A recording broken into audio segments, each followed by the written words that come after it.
महादेव के गणों में असंख्य योद्धा और अद्भुत स्वरूप हैं, पर उन्हीं के बीच एक ऐसा विचित्र गण भी है जो केवल अस्थियों का ढांचा है और जिसके 3 पैर हैं। आखिर यह कौन है और महादेव ने इसे इतना विशेष स्थान क्यों दिया, जबकि इसकी भक्ति स्वयं अधूरी थी? यह कथा है महर्षि भृंगी की, जिनकी शिव भक्ति असीम थी, पर जिनका अहंकार भी उतना ही प्रबल था। वे महादेव को ही परम सत्य मानते थे और शक्ति अर्थात माता पार्वती के अस्तित्व को नकारते हुए कैलाश में केवल शिव की परिक्रमा करते, उस शक्ति को जानबूझकर अनदेखा करते जो महादेव के समीप विराजमान थी। ये केवल पार्वती माता का अपमान नहीं, बल्कि सृष्टि के उस आधे सत्य का तिरस्कार था जिसके बिना स्वयं शिव भी पूर्ण नहीं है।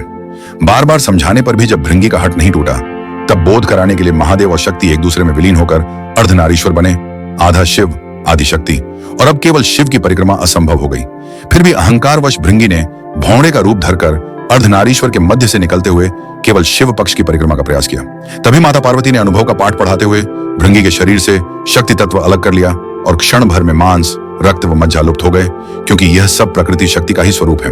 परिणाम स्वरूप भृंगी धरती पर केवल अस्थियों के ढांचे बनकर गिर पड़े और खड़े भी न हो सके। उसी पीड़ा में उन्हें बोध हुआ कि शिव चेतना है और शक्ति ऊर्जा, एक के बिना दूसरा निष्प्राण है, और उनके सच्चे पश्चाताप को देखकर करुणामय महादेव ने उन्हें सहारा देने के लिए तीसरा पैर प्रदान किया। इतना ही नहीं, उन्हें अपने प्रमुख गणों में स्थान भी दिया, ताकि यह 3 पैरों वाला स्वरूप पूरे ब्रह्मांड के लिए जीवन संदेश बने कि शिव और शक्ति अलग नहीं है, और जो केवल एक की आराधना करता है उसकी भक्ति भृंगी की तरह अधूरी और लंगड़ी है।